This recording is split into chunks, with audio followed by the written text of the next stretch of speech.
Ghostface is here. He's gonna keep coming for us. Did you miss me?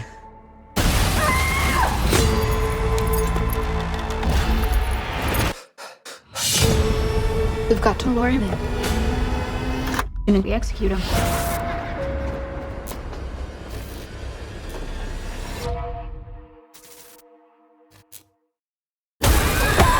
Scream, rated R. Now streaming on Paramount Plus. It's money time in the basketball world. The playoffs are underway, and there's only one place to feel the action. Today's video sponsor, DraftKings Sportsbook, is offering all fans a can't-miss offer with the NBA playoffs. Calling all new customers, place a pregame moneyline wager of at least $5, and if your bet hits, you'll get $150 in bonus bets. That's right. New customers throw down $5 on any pregame moneyline wager. If your pick is correct, you'll get $150 in bonus bets. DraftKings has been around for a while, so you know your money is in good hands. If mobile sports betting is not available in your state, don't worry. You can still get in on the fun with DraftKings Daily Fantasy. Download the DraftKings Sportsbook app now. New customers use promo code SMOKE, bet $5 on any pregame moneyline wager, and get $150 in bonus bets if your bet hits. That's promo code SMOKE, only at DraftKings Sportsbook. Once you clock off work on Friday, head over to DraftKings Sportsbook app and see the All the Smoke Same Game Parlay. We'll be cooking up a new same-game parlay every Friday, so ride with all the smoke, fam. The action only happens at DraftKings Sportsbook.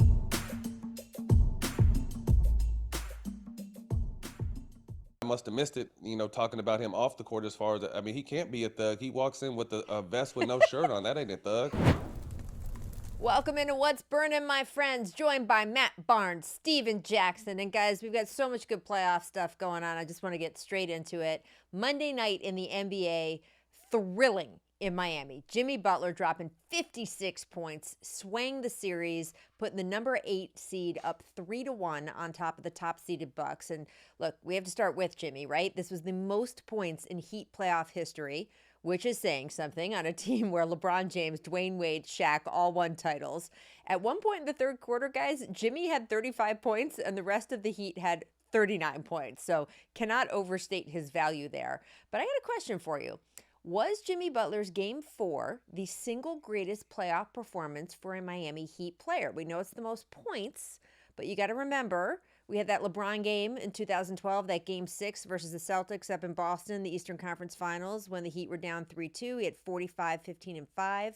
We had Tim Hardaway versus the Knicks in 97, that Game 7 in the second round, 38 points, 7 assists. And of course, Dwayne Wade in the 2006 finals. Remember, he had that Game 3. They were down 0-2. They were down 13 points in the fourth quarter, and he came back, and I think he had 40-something points.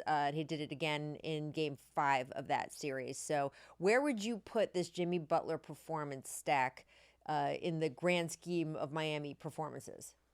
I definitely put it up there with one of the top performances. I definitely think LeBron performance is at the top. Just what was at stake and the team he was playing against and how he dominated. I think LeBron, his performance against Boston is always going to be at the top for me for Miami. But Jimmy Butler's right there to score those points. If it was the East Conference Finals, then I would be saying it might be bigger than Braun. But this is just the first round, which is still big because they're playing the number 1 seed. And I think the last time a number 1 seed was knocked off in the first round was us. So it's good to see them having the opportunity to do it.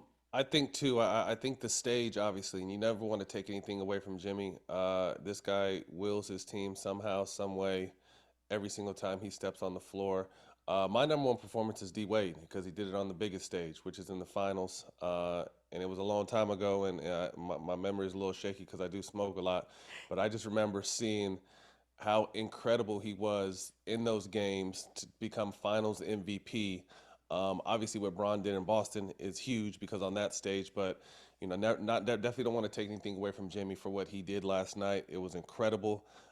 Just someone who's a Swiss Army knife can give you whatever you need to win. And last night it was scoring, and he did it. Put on one of the greatest playoff performances. Yeah, no, I'm with we've you ever on the seen. Dwayne Wade one. I just remember sort of them looking like that whole series was going to be a wash, and he turned the whole thing around. They end up winning a title, him and Shaq, and that great team with Alonzo Mourning. So I agree that time and place matters, but there's no question that Jimmy Butler has been phenomenal in the playoffs overall throughout his career, certainly on Monday night. But he really took issue, guys, with that playoff Jimmy idea. And you remember Rajon Rondo used to take issue with the idea that there was a playoff Rondo. Jimmy was asked about last night about playoff Jimmy, and he was like, no, that's not true. I'm just hooping, that kind of thing. Why do you think, Matt, why do you think guys don't like that moniker? Maybe because you want to think that you're giving your best effort the entire season. But Jimmy has been that one guy particular. I mean, maybe even more than Rondo, and I say that with all due respect.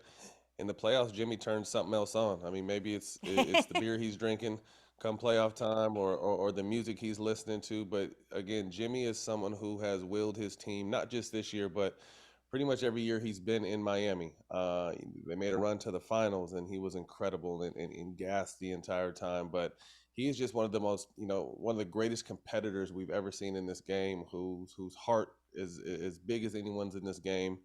And whether he likes it or not, playoff Jimmy is just something different. Stak, playoff Jimmy is a real thing, right?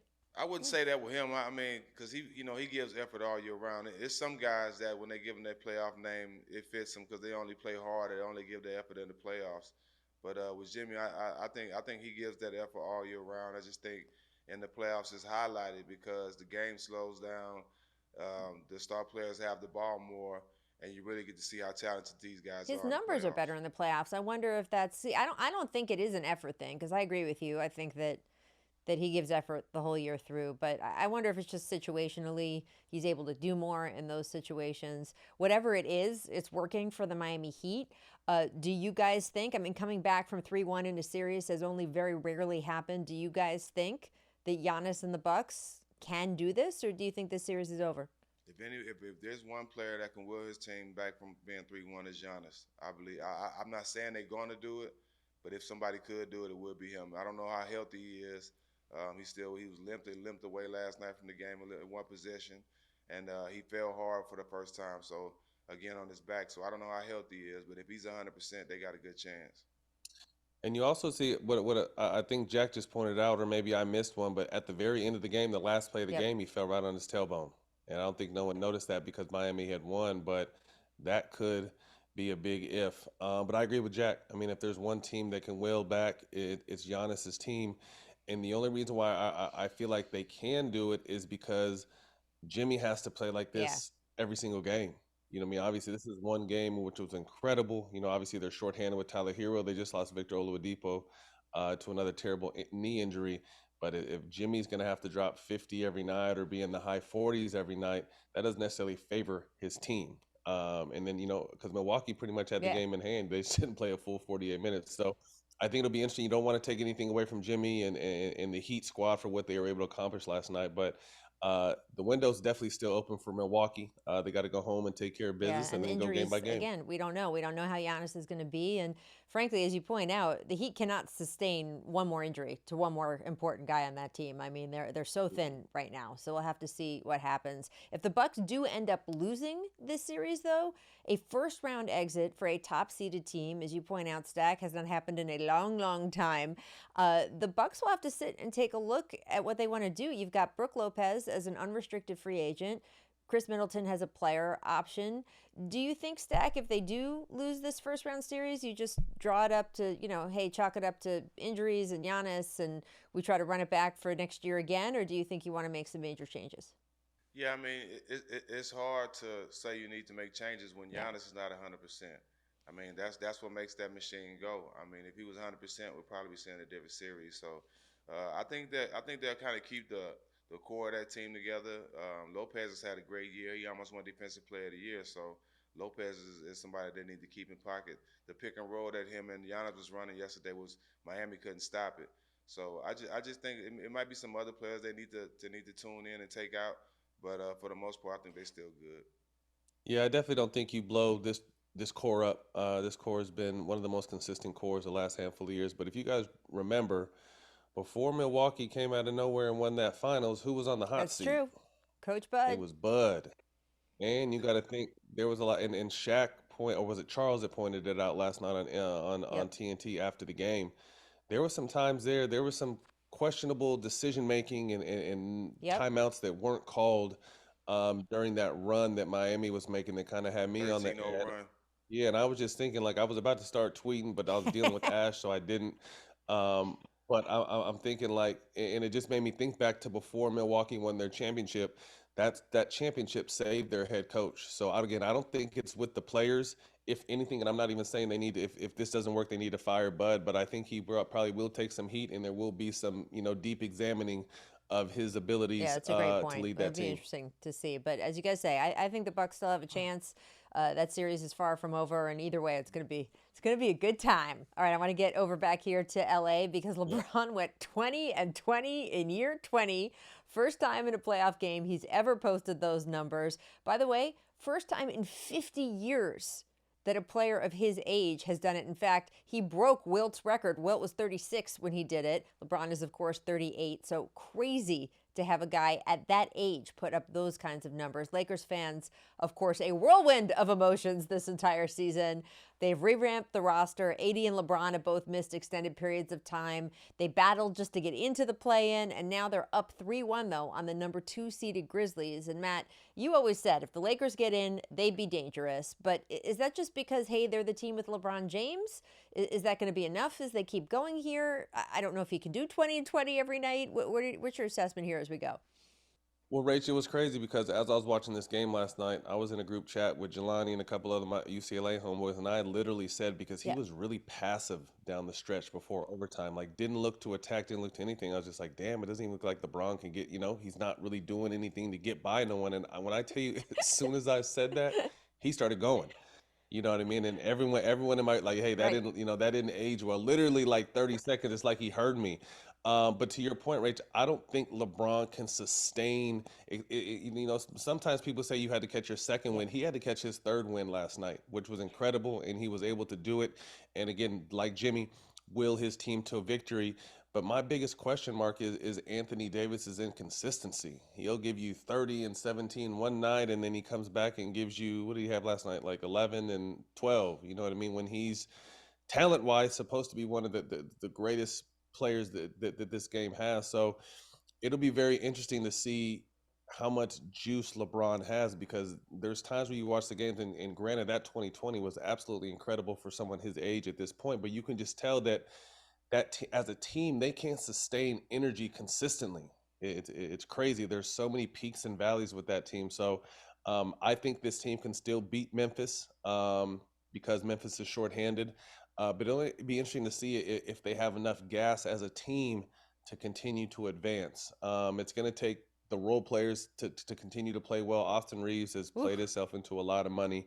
But I really put a lot of the focus on Anthony Davis. If Anthony Davis is going to be the guy that can step up in these big games and help burden the load that LeBron has faced every game his entire career, this team has a chance to continue their journey through the West because the West is to me still Stak, what very would you wide tell open. AD if you were his coach or his teammate? Oh boy, I want to hear this. Yeah, What would I tell AD? real talk. Uh, that's a good question. I don't know. I honestly don't know. What would I tell? What would I tell LD? I was thinking more from the Memphis side. The Lakers, they got AD and LeBron. They should win this series. The Memphis don't have their big Yeah. man. That's a big difference. LeBron wouldn't be getting 20 rebounds if Steven Adams was Yep. in the series. Steven Adams is a big part of this series. And then again, LeBron just smarter than all these players out there on the court. They talented, Rachel, but they don't pay attention to detail at all. And you know what I'm saying? And I think that's what's showing at LeBron's age is his IQ over everybody's IQ on the court. You let LeBron go right at a clutch point of the game with one dribble to the rim, he's gonna score every time. And it just and every time they're just not understanding the game in detail. There's no way if I was in that game I would Right. let LeBron go right. LeBron can score. He can score right every time, but going left, the percentages drop. So I would force him to go left and make him pass to somebody else and make Austin Reeves or somebody beat you. But you don't let LeBron just drive to the rim. So LeBron is just 10 times smarter than everybody on the court. Yeah, and well, it's you can just definitely showing, see the Rich. youth with the Grizzlies, and they've had their own kind of discombobulation throughout this series. Dillon Brooks talking, not talking. It's going to be interesting to see what happens when they get back down to Memphis. But I do agree with you, Matt. Anthony Davis has to be more consistent. This was supposed to be a situation when LeBron came to the Lakers that, yes, he was going to be the dominant player when he first got to LA. But the idea, I mean, he said it out loud. The idea was that it would transition into being AD's team and that he would be, a very talented elder statesman, but sort of as he approached 40, that he would be sort of the older piece on the team and that the real powerhouse would be Anthony Davis. And we haven't seen that full transition yet. I mean, LeBron is still the guy that makes this team go. You would think that this playoffs, if the Lakers are going to win, it's going to have to be because Anthony Davis can take over games consistently. I'm looking for it. We'll see if it happens. I don't know. Hold on, Rach. Before we jump to the next topic, let's rewind. You mentioned Dillon Brooks. How do you talk shit, continuing to talk shit, and then try to say that the media and the fans are making you a villain, and then when you start getting your head busted, you don't want to talk to the media no more? Like, how does that, I mean, how do you, it's easy to talk shit when shit's cool, you know what I mean? But when your back's against the wall, you got to stand on what you're talking. And now you want to, I'm out and I'm not talking to the media. He's acting like a hoe, straight up. And he's trying to point the finger at everyone else. That shit is weak. We talk about on the court that guys got to learn how to do things, right? That they're a young team and they got all the stuff Stak was just talking about. I think with trash talk, it's the same thing, right? Come on, man. You got to stand on it. You got to stand on it, especially when you're talking about, you know what I mean? You're disrespecting one of the greatest, if not the greatest player we've ever seen. And when things start to not go your way a little bit, now you're pointing the finger at the media and you're pointing the finger at the fans, and you don't want to talk to the media because your mouth wrote a check, your ass can't cash. You know what I mean? So I think he's on some clown behavior, and all that kind of stuff adds up, because the one thing about Memphis is, during the regular season, a little bit of outside noise won't necessarily deter you. They had some stuff with Ja. Dillon's been in and out with technical fouls. They've obviously had some injuries, but come playoff time, there has to be a singular focus, and it has to be a team focus. And I think he individually had tried to make it an individual one-on-one type matchup, and when that shit didn't work, now all of a sudden it's everyone else's fault but his. That's some clown shit. Well, I kind of disagree, Matt, because they asked him about Braun. I mean, they asked him a question, and I don't think he was supposed to say, "Oh, Braun is the greatest" and all that. He said what he wanted, how he felt. Now, if he didn't back up his play, that's one thing. And people can say he talking trash and not backing up his play, that's one thing. But the other things they saying about him as a person, I think that's what he talking about. Yeah, he talking trash. He didn't back it up as a person. Because I've been there. I talk trash on the court. I got my ass buzzed by Braun, Kobe, all of them.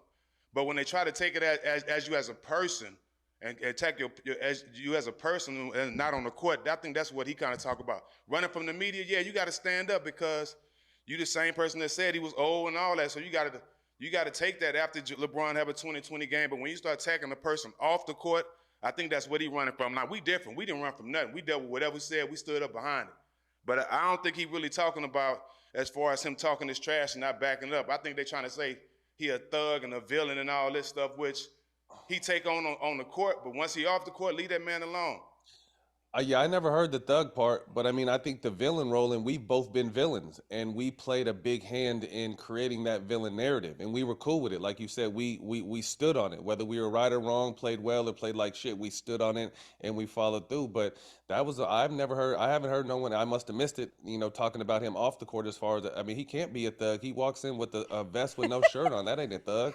So I'm not talking about, I don't think, I missed if they were talking bad about him as a person. I didn't hear that part, but I'm keeping it strictly on the basketball front. Right. You know what I mean? Like, you got to stand on all this shit you're talking about, and when it doesn't go well, that's the humility part. That's the part where you still have to look into the media, look into the camera, and still say whatever you want to say. But to me, you're running after the last two games because shit hasn't necessarily gone your way, and that's what I'm not definitely not talking about, because you and I have both been labeled off the court. Well, you might have a little thuggish tendencies in you, but I was never in no shit like that. But I'm talking strictly like basketball. If you're gonna talk, and again, I like Dillon Brooks because to me, Jack, our saying is, check it or respect it, and no one has checked it. You know what I mean? But I'm saying he's kind of checking himself now by just not standing on what he said. You know what I mean? I like the fact that Dillon Brooks lives rent free in a lot of different people's head, and no one has really done anything about it. But that the tables have turned slightly, and I don't like how he wants to blame the media and the fans, and now he doesn't want to talk after the game. That's what I'm talking about. And I'm happy he did say those things about Braun because he brought a side of Braun that I never seen. I never seen no Braun walk up to nobody before the game. Right. And, you know what Right. I'm saying? So I've been dying to see this person for 20 years. Everybody say, well, Braun ain't that guy. I get it, but I've been dying to see this guy for 20 years Yeah. because if we would have seen this guy from year one, Rach, and Ooh. I'm gonna say this, if we would have seen this guy in this Memphis series that we seen from year one, we wouldn't be talking about who the Ooh. best player of all time. A mad or a mean, Me, a LeBron? mad or a mean LeBron. That's what LeBron's always Yeah, been. we wouldn't even be. Yeah. There wouldn't even be a Okay, discussion. but who LeBron the GOAT. tried to be mean for a season in Miami. Remember his first year in Miami, and he said being a villain did not do well for The him. villain. He didn't like didn't it. like He didn't it. play like himself. But I get it. I get what you mean. It got to be in you, not on you. It can't be on you. Yeah, You got to for be real. in Matt, I you. just want to know what you think Stak would look like if he came in with the vest with no shirt. Nah. We wouldn't be friends no more. Nah, hell no. I wouldn't have no friends. I wanted to get to Devin Booker, too, on the other side of the series, though, because he's been electric. Suns hitting their stride. Booker averaging 35 a game, shooting 57% from the floor. So, Matt, would you say Devin Booker has been the best player in the postseason so far, or would you give that title to someone else? I want to say this before I say that. This is the Kevin Durant effect, and this is not taking anything away from Booker. It's the fact that Kevin Durant is on the floor too, and it frees up Booker so much. And obviously, Booker still has to go out there and do what he does, but Booker's always been incredible. But I think the freedom and the ability to do everything he's doing, again, and this is definitely not a knock on Book because he's one of my favorite players, but the fact that Kevin Durant is that other wing allows him to go crazy. With that said, I definitely say that Booker is up there, probably top. You could have him 1, 2, or 3. I mean, there's been a lot of great guys. Steph and De'Aaron Fox has been a great battle in that series. Booker's been incredible. Anthony Edwards, although his team hasn't really played well, he's been incredible.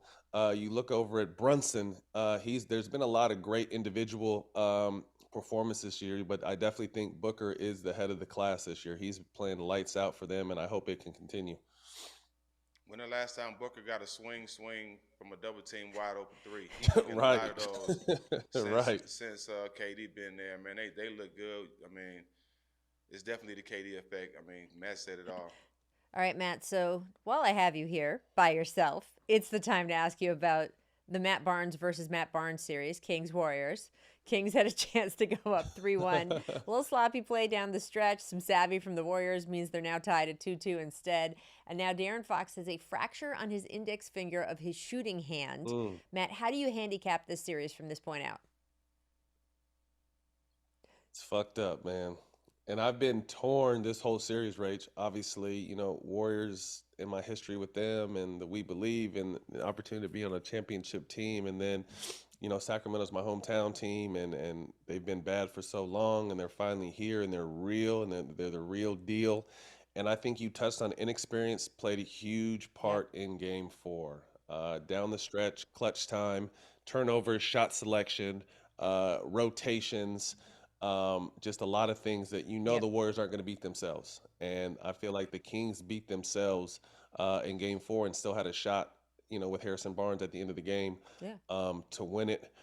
The unfortunate news with De'Aaron Fox is terrible. And I'm someone who's played through several finger, You thumb, had this injury, hand right? injuries, Didn't you have this but I've exact never had injury? yeah, but I've never had the load and the responsibility of a De'Aaron Fox. And I tell you, and I did play through this, but the shit was terrible.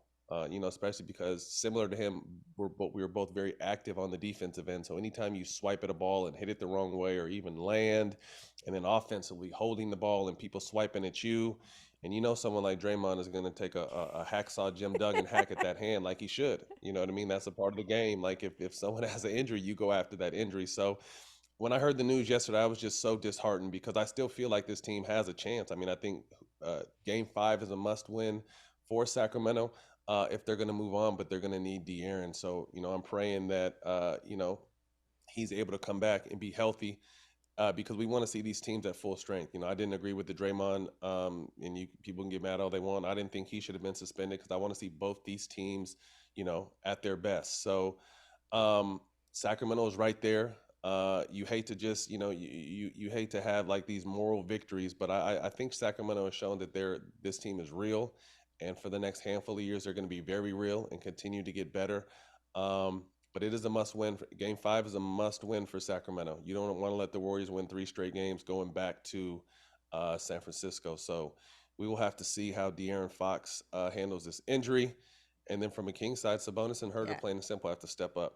Keegan Murray had struggled the first 3 games, and he came out and had a tremendous game, and I didn't know why he wasn't playing down the stretch. But Herter and Sabonis have yet to really find their rhythm in this game, and I say that with all due respect to Sabonis, because he's still putting up double-doubles, but it's just not his normal, typical game if you've seen him play all season. So Golden State is sitting right where they want to. Sacramento handled their first 2 games at home.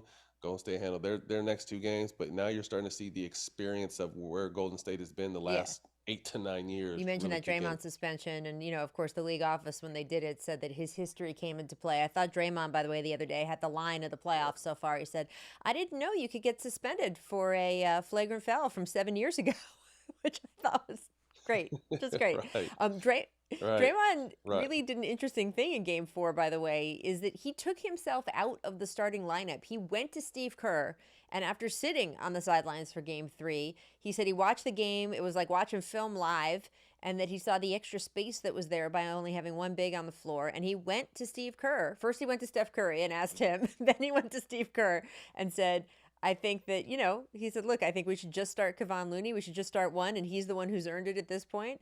And then, of course, Steve did start Draymond for the beginning of the second half. But what did you think of Draymond doing that overall and just stepping up and taking that on himself, and then also the effect it had? This is the reason why he's one of my favorite players. And I think people get a glimpse of him as a player during those 2.5 hours. Well, now you obviously get him on his podcast too, but just the way he thinks the game. One of the most intelligent, high basketball IQ players that I think this game has ever seen, and just a stand-up move. You know what I mean? Because that was the question. Like, hey, the Warriors finally won a first game without Draymond, and obviously, people are trying to say dumb shit like, oh, they're better with the. That's ridiculous. They're definitely Yeah. not better without him. That's a absolute fact. They don't have any championships if this guy isn't on the team. But I just think the fact that obviously he stood up. He probably did. He thought he shouldn't have been ejected either or suspended either, but he was. He took the time to watch the game and kind of see the game. Most people couldn't wait. I can't wait to get back out there and do. But he saw how well they played without him. You know what I mean? So it's just like, for him to have that kind of that mind and willing to sacrifice, and it worked, but him still being so instrumental in the game. He had huge steals and blocks and rebounds down the stretch that really sealed this team's victory. So his energy to win. So again, another reason why Draymond is not only one of my favorite players, but favorite people. And again, this is going to be big for the Kings. They're in uncharted territory right now. How do you bounce back from 2 straight losses? Yeah. 2 games you possibly could have won. There was chances even in that first game when they ended up losing by double digits that if Sacramento could have hit anything, they could have made a run. So this is a great test for a young team going back home wounded with guys not playing very well. And that Golden State is looking, Golden State sees blood in the water now. They see blood in the water. They see a wounded animal. So we're going to have to see how this Sacramento team responds behind. Yeah, I want to see De'Aaron how Fox and Mike Sacramento Brown. rises to the occasion. I want to see how the Warriors rise to the occasion too, because they've been crappy on the road for so much of this season that even with a golden opportunity in front of them, I want to see if they can execute. So we'll have to see. It's a pivotal Game 5, one of the most fun series in the first round. I can't wait. All right, I want to get to our Top Shot legendary moments because the playoffs are moving along. Top Shot has 2023 NBA playoff packs, and they're $10 drop-in dimes, $29 three-pointer versions. Those are available until April 30th, 2023 at 7 p.m. Eastern.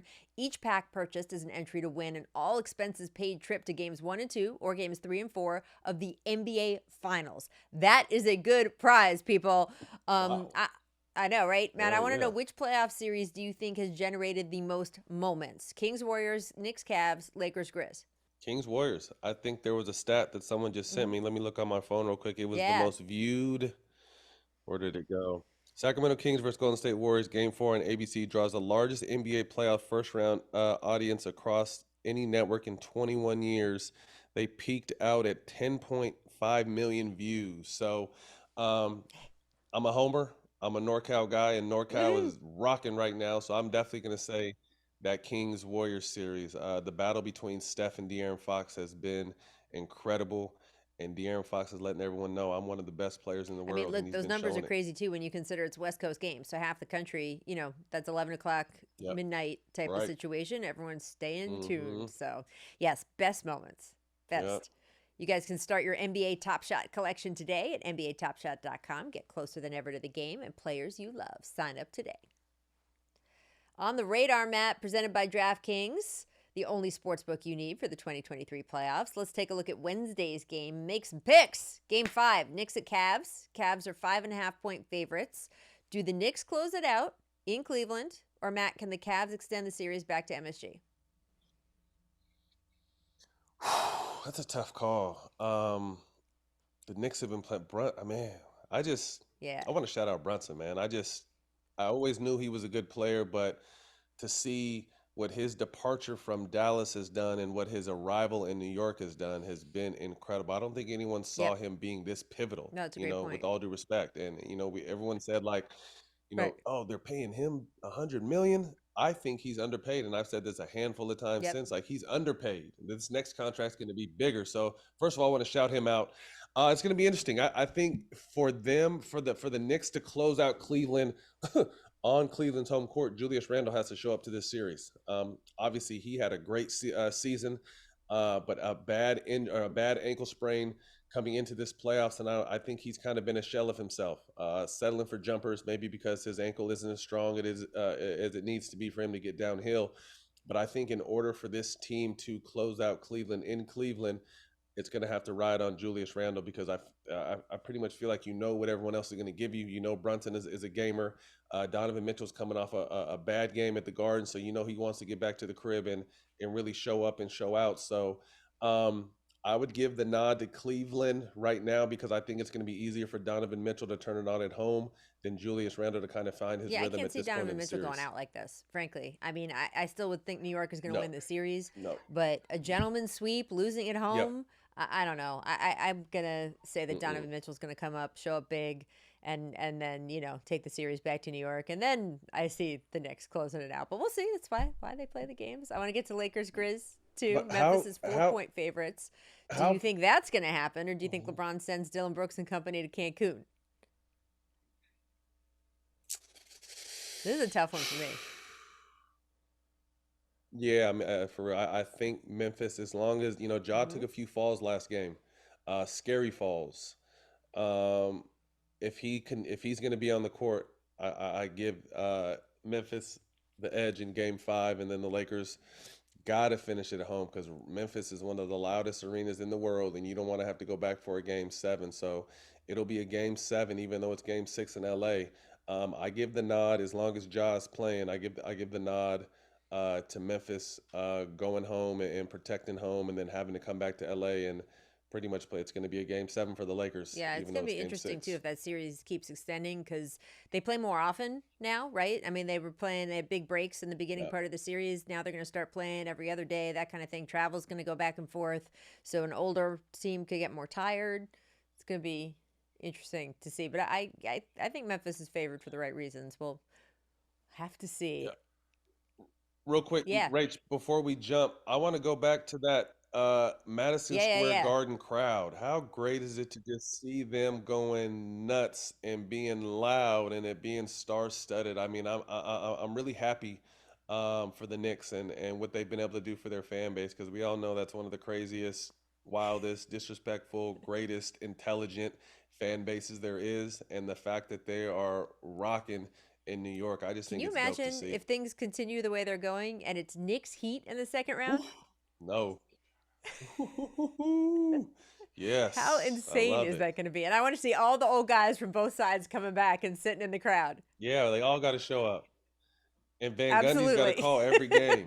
I want to see that Van Gundy Alonzo morning tape over and over and over again. I want the whole thing. We're getting ahead of ourselves, obviously, but the way both series are trending as we sit here, I mean, I just think the Garden would be hopping. Ooh, Ooh. Agreed. All right. Your series, getting back to that, Warriors Kings. Warriors are 4-point favorites with that De'Aaron Fox injury. That's how big the swing was. The Kings were favorited, and then as soon as that news broke, it swung right over back to the Warriors. So you didn't quite make a call before. I want to know who takes the game. Give me one team or the other. If De'Aaron Fox plays, I'm going with the Kings. If De'Aaron Fox sits out, this series is going to be over. And I think Sacramento fans even know that. I mean, he's been so instrumental for this team on both ends of the floor. Again, going shot for shot with one of the greatest players we've ever seen in Steph Curry, and out-dueling him some of these games. So I think his availability is going to be the key. Hopefully, that I'm sure it's been around the clock treatment. He may have to shoot something, take some kind of shot to be able to get out there. But I think if he's able to play, he will play. He knows how important this is. And I saw something out of him that I haven't seen, that back and forth between him and Draymond. And De'Aaron is such a mild-mannered, so nice. polite, quiet guy. But when I saw him throwing cuss words and this, and that, I'm like, hell yeah, I knew it was in him. I just wanted to see it. So I hate to see that an injury can possibly derail this team's opportunity. But I got Sacramento if De'Aaron plays. We'll get to our closing thoughts. Ime Udoka signing with the Rockets. Look, you thought, Matt, the Rockets needed a players coach for such a young team. Is Ime the right guy? Ime is different. Ime goes about. I think he's a players coach, but he's going to be more. He's going to stand on it more than why am I forgetting his name now? My former assistant coach, I'm forgetting. Okay. Steve Silas, Coach Silas. I think it's a solid move. You know what I mean? Ime, as a head coach, was great. Just his off the court stuff is kind of what got him in some hot water. But I mean, you can't take anything away from what he did to that Boston team. And although they had a lot of talent, he was the driving force, kind of building that foundation. And you remember, Boston was terrible the first half of the season, and they finally bought into what Ime was preaching, and they hit that stride in January and made a tremendous run. So I think Ime is a great coach. I think obviously some off the court stuff has kind of derailed that. But at the end of the day, this Houston team is a young team, and they need someone who is going to be more vocal, more stern, almost an asshole, to kind of get these young guys in line, because there's a lot of young hotheads that are very talented over there with no direction. And you hear, and I had people over there saying, that management told Coach Silas to take it easy on Jalen Green and Porter and all that kind of stuff. So Ime is not the kind of guy that's going to stand down to anybody. He'll swing on somebody if needed. So I hope that he is a coach that can build a foundation, because I like the young talent over there. They just don't have any direction yet. It's going to be a huge swing of the ping pong balls. If they end up getting Victor Wembanyama, then the entire situation changes. If they don't, then it's a whole different thing for him. But I'm very interested to see what he's going to do. Before we go, I want to shout out Ant Edwards. 5 30-point games and only 10 postseason appearances. That is absolute madness. The only other player to reach that number, Kobe Bean Bryant. What do you think Ant Edwards' ceiling is, Matt? Because this is ridiculous what we've seen so far. I mean, to think that, there was a real debate where people thought that, and I love LaMelo, that LaMelo was, he won Rookie of the Year. Anthony Edwards is a superstar in the making. He's got the charisma and the character off the court to continue to make his play on the court that much better, because I feel like his personality matches how good he is as a player. To be only 21, we obviously know it's his team. The sky is the limit for Anthony Edwards. I mean, and I think too, once he understands that he can lock up on defense, because he is one of the greatest athletes this game has ever seen. Once he starts applying himself on the defensive end, the league is in trouble. The league may already be in trouble when he's on the court. I've been so blown away by him. He is just so much fun too. So I'm looking forward to Morey. I know that we probably won't get him much longer in the playoffs, but still pretty good. No. All right, before we go I want to just play a little bit. We got on Headliners this week. We got Dwayne Wade as the guest. And Matt, you got to hear this. He was explaining to me what happened at his draft party. Part of that, of course, incredible 2003 draft class. Gets picked 5th overall by the Miami Heat. He's in Chicago. He's a young kid. He's really excited. And take a listen to what happened. And it was amazing to me on draft night, because you're in Chicago, you have your party, it's amazing. And honestly, I don't know if this story is true. I know I've heard you tell it, but Why it ain't true? it's too crazy that Okay, this so let's story talk is about true. it. Let's talk about it. Someone comes up to you and says, It's my cousin in Okay. the party. My cousin Antoine Wade, which you know Antoine. I do. Shout out to Antoine. He came up to me and he said, bro, Michael Jordan is here. And I said, where is he at? You hadn't met him. You're No. a kid in Chicago who grew up watching the Bulls. Yes. And your cousin says, Michael He Jordan says Michael is Jordan. here. So I think he playing games with me. Yes. Right? So I'm like, where he at? Yeah. And he's like, he's outside. They won't let him in. Now I'm like, Right. he's like, bro, I'm not playing. And I was like, okay, so let's go. So we beeline out the club, Right. right? Right out the doors, it's a slew of motorcycles.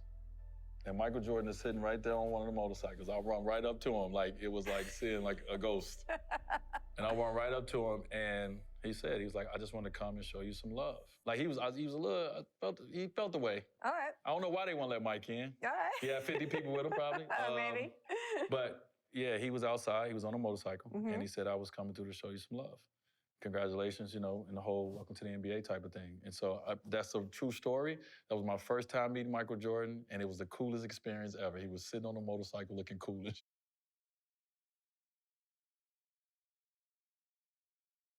So you're trying to tell me that a bouncer didn't let Michael Jordan anywhere, let alone Dwayne Wade's draft party, but anywhere? Yeah. Hopefully that guy got fired. But Rach, how has it been? I mean, obviously your new show headliner, shout out to you. I'm so excited to kind of see you back in your element, but I mean, you don't fuck around. I mean, right from the jump, you're coming out with Hall of Famer after Hall of Famers left and right. How has that experience been? And in particular, how was It's the been D so Wade fun. I interview? covered Dwayne from the moment he was drafted on, so it was fun to relive with him some of the moments that I walked throughout both of our careers. But he's still telling stories that I've never heard before, which is what's been really fun about the show. It's one of the great Right. parts of All the Smoke is you get some of that stuff that just hasn't come out in the media before. There's a story Yeah. he tells about him and LeBron James after they lost that 2011 finals where things went so bad for them. LeBron's flinging himself off a balcony into a pool.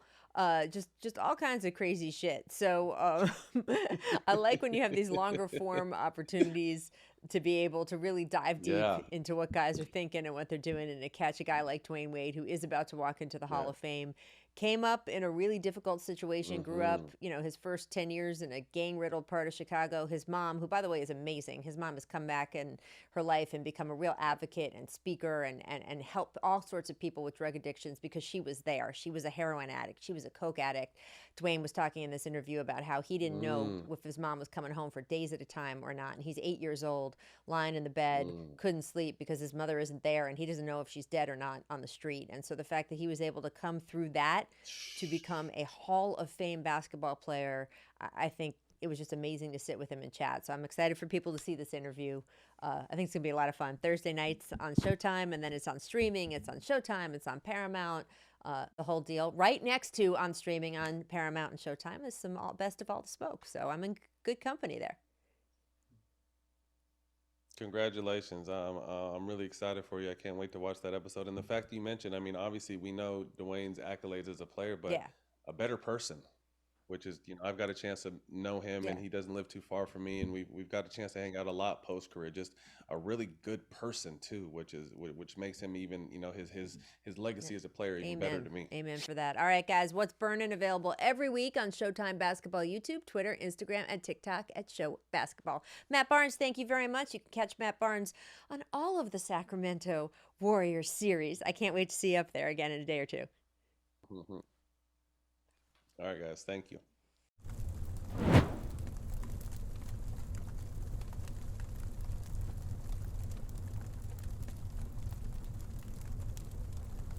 Like me, Lee Murray wanted to be world champion in the UFC.